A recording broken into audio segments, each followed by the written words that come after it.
feature that we're going to talk about today is about your safety and well-being when you're abroad. There are a number of things that are your responsibility to take care of, and then of course there are the things that HWS has put in place in order to provide you with support. So first, before you leave, all HWS students, regardless of program, will receive an email from an organization called GeoBlue. When you receive your introductory GeoBlue email, we would like you to click on the link that you'll have in your email from them and register on their online portal as a new client. This means setting up a username and a password so that you can access their services anywhere you will be in the world.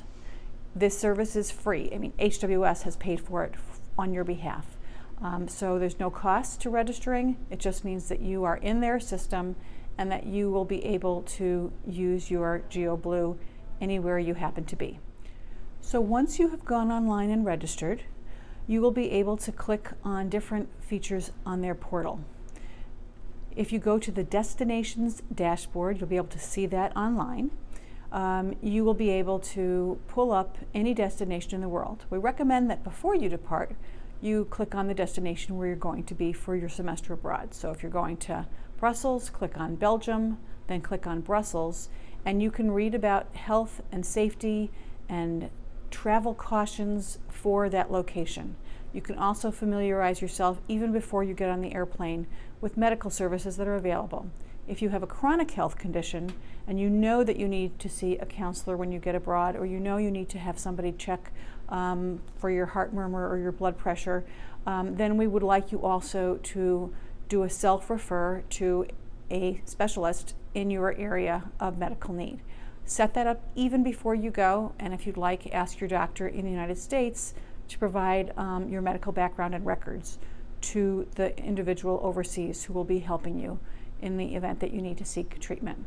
There are, of course, also general practitioners in all these locations, and anyone that you find directly through GeoBlue generally accepts GeoBlue payment directly, which means you normally would not have to pay when you see the doctor.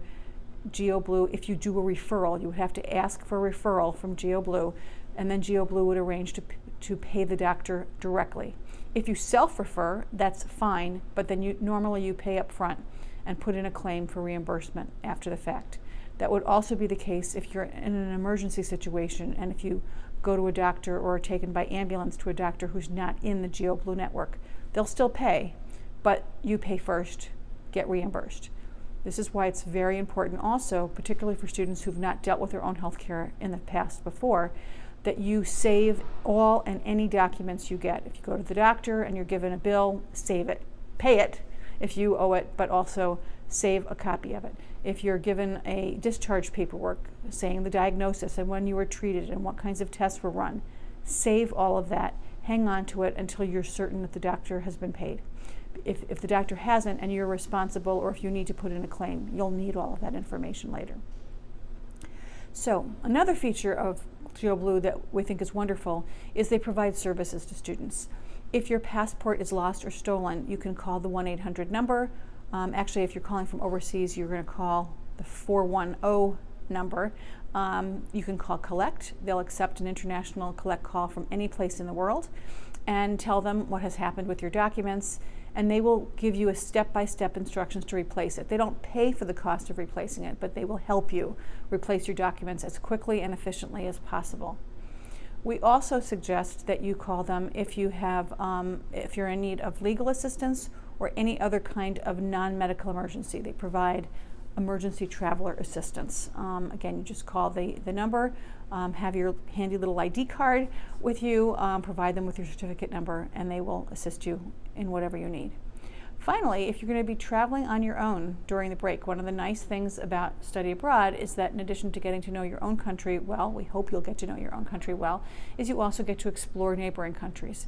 So if you decide on your own you're going to travel, say for the weekend, to Bangkok, Thailand while you're in Vietnam, or you want to take your spring break to Amsterdam and London, you can go to the destinations page and look up the safety conditions for the destinations you're considering. Countries are all rated on a 1 to 5 scale, with minimal risk at one end and extreme risk on the other end. We suggest that you agree with your parents what level of risk is acceptable to them. The highest HWS risk programs are in 3s on this 5-point scale. We don't send students to any countries that are listed as 4s or 5s. We suggest that you use that as your guideline as well, but perhaps your parents will say, no, they want you to limit yourself to a 2, or they're comfortable with a 4. Your choice, but understand that the countries are rated for very specific reasons. These reasons include how the country does on concerns about terrorism, how they do about safety in general, crime, violence in that country, how they do with quality of medical care. So you might be in a country that's very safe, that there's almost no violence at all, but God forbid you have an appendicitis while you're traveling for that weekend and need to be rushed to a hospital. Maybe you're going to a country that doesn't have a safe blood supply. So they could be on the unsafe list or high risk list for reasons of poor medical care in that country.